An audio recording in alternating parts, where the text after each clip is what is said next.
آج چائنا دنیا کا نہایت اہم اور طاقتور ترین ملک ہے، مگر آج سے 40 سال پہلے چائنا بھی ایک غربت زدہ اور ترقی پذیر ملک تھا۔ 1978 میں چائنا کی جی ڈی پی $300 بلین سے کم تھی، جبکہ 2015 میں چائنا کی جی ڈی پی $12 ٹریلین سے تجاوز کر چکی تھی۔ 1980 میں چائنا کی دوسرے ممالک کے ساتھ تجارت صرف $40 بلین کے قریب تھی، جبکہ 2015 میں چائنا $4 ٹریلین کی تجارت دوسرے ممالک کے ساتھ کر رہا تھا۔ 1949 میں جب چائنا وجود میں ہی آیا تھا تب لوگوں کی اوسطاً عمر 45 سال سے بھی کم ہوا کرتی تھی، مگر آج چائنا کے لوگوں کی اوسطاً عمر بھی 72 سال تک ہو چکی ہے۔ 1949 میں چائنا کے چند فیصد لوگ ہی پڑھ سکتے تھے، اور آج چائنا میں لٹریسی ریٹ 95% تک پہنچ چکا ہے۔ یہ سب کیسے ہوا؟ کیسے ایک افیون زدہ ملک جس کو کوئی پوچھنے والا نہ تھا دنیا کی معاشی سپر پاور بن گیا؟ آج کی اس ویڈیو میں ہم دیکھیں گے کہ کیسے دینگ زیا پنگ کی معاشی پالیسیوں نے چائنا کو دنیا کی سپر پاور بنا دیا۔ 1949 میں people's republic of China Mao Zedong کی قیادت میں وجود میں آتا ہے۔ ایسا پہلی بار ہوا تھا کہ چائنا کے مختلف علاقے ایک لیڈر کی قیادت میں اکٹھے ہوئے ہوں۔ ماؤ زیڈونگ ایک سوشلسٹ تھا اور اس کی پالیسیاں بھی سوشلسٹ ماڈل پر مبنی تھی۔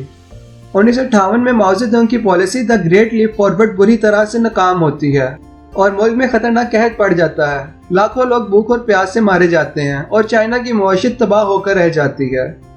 1978 میں ماؤ زیڈونگ کا انتقال ہوتا ہے اور اس کی جگہ دینگ زیا پنگ کمیونسٹ پارٹی کا جنرل سیکرٹری منتخب ہوتا ہے اور ملک کی باغ ڈور سنبھالتا ہے۔ 1979 میں دینگ زیا پنگ چائنا میں معاشی اصلاحات کا آغاز کرتا ہے اور سب سے پہلے ماؤ زیڈونگ کی اکنامک پالیسیز کو تبدیل کیا جاتا ہے۔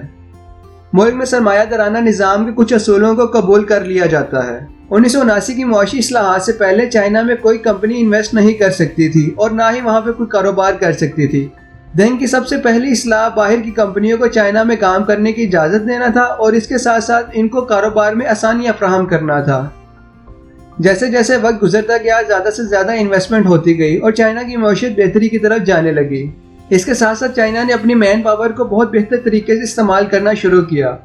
زیادہ سے زیادہ فیکٹریاں لگائی گئیں اور زیادہ سے زیادہ لوگوں کو ان میں نوکریاں دی گئیں اور اس طرح سے چائنا دنیا کا پروڈکشن ہب بن گیا۔ 1980 میں چائنا کی جی ڈی پی جو کہ $300 بلین سے کم تھی، 1997 میں یہ $1 ٹریلین سے تجاوز کر چکی تھی۔ جیسے جیسے چائنا معاشی طور پر ترقی کر رہا تھا وہاں پر لوگ سیاسی طور پر متحرک ہو رہے تھے۔ اسی کا نتیجہ تھا کہ 1989 میں ہزاروں لوگ حکومت کے خلاف احتجاج کرتے ہیں اور ملک میں جمہوریت کے نفاذ کا مطالبہ کرتے ہیں۔ ان مظاہروں کو حکومت اپنی طاقت کا استعمال کر کے ختم کر دیتی ہے اور ہزاروں لوگ حکومت کے ہاتھوں مارے جاتے ہیں اور اس طرح سے ملک میں کمیونسٹ پارٹی کا اقتدار اور مضبوط ہو جاتا ہے۔ اس واقعہ کے بعد چائنا دنیا میں کافی اکیلا ہو جاتا ہے، مگر 2001 میں چائنا ورلڈ ٹریڈ آرگنائزیشن کا حصہ بن جاتا ہے جس سے چائنا کی ایکسپورٹ مزید بڑھتی ہیں اور اس کا سب سے زیادہ نقصان امریکہ اور یورپ کو ہوتا ہے۔ 2008 میں دنیا میں معاشی بحران آتا ہے اور مغربی ممالک کی معیشت تباہ ہو کر رہ جاتی ہے، مگر چائنا کی معیشت ان حالات میں بھی ترقی کر رہی ہوتی ہے۔ اس کی ایک بڑی وجہ 2008 میں چائنا میں ہونے والی اولمپک گیم تھی جس نے چائنا کی نہ صرف آمدن میں اضافہ کیا بلکہ پوری دنیا میں چائنا کا امیج بھی بہتر کیا۔ 2012 میں زی جنگ پنگ کمیونسٹ پارٹی کا جنرل سیکرٹری بنتا ہے اور دنیا میں ایک مضبوط ترین لیڈر کے طور پر سامنے آتا ہے۔ زی جنگ پنگ اپنے ساتھ ایک خاص مشن جسے وہ میک چائنا گریٹ کہتے ہیں لے کر آتا ہے اور ایک بہت بڑے منصوبے جسے ون بیلٹ ون روڈ کہا جاتا ہے کا آغاز کرتا ہے۔ یہ منصوبہ چائنا کو براہ راست دنیا کے ممالک کے ساتھ ملانے کا ایک منصوبہ ہے، چاہے یورپ ہو یا افریقہ۔ اس منصوبے کے تحت چائنا دنیا کے کئی ممالک کے ساتھ براہ راست منسلک ہو جائے گا۔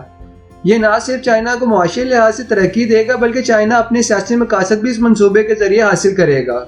جہاں چائنا نے پچھلے 40 سالوں میں اتنی ترقی کی ہے وہاں اس نے اس کی قیمت ماحولیاتی آلودگی کی شکل میں ادا کی ہے۔ چائنا میں ماحولیاتی آلودگی ایک بہت بڑا مسئلہ بنتی جا رہی ہے اور اس کے اثرات نہ صرف چائنا پر بلکہ پورے ہمسایہ ممالک پر بھی بری طرح سے پڑ رہے ہیں۔ چائنا آج دنیا کی سپر پاور ہے اور چائنا کی بڑھتی ہوئی طاقت امریکہ کے لیے سب سے بڑا خطرہ ہے۔